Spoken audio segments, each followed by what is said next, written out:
والآن نرحب باللاعب نسيم شويخات، نقول له وش انطباعك بمباراة نادي مضر والأهلي؟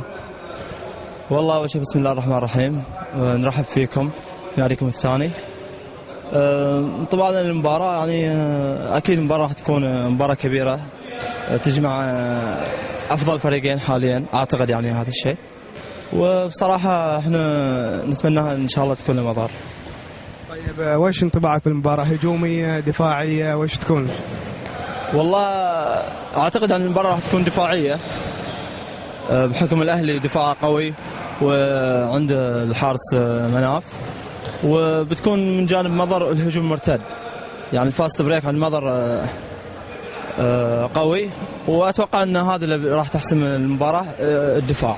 طبعا الخليج واجه الأهلي الأسبوع الماضي، وإيش النصائح اللي توجهها للاعبين قبل المباراة؟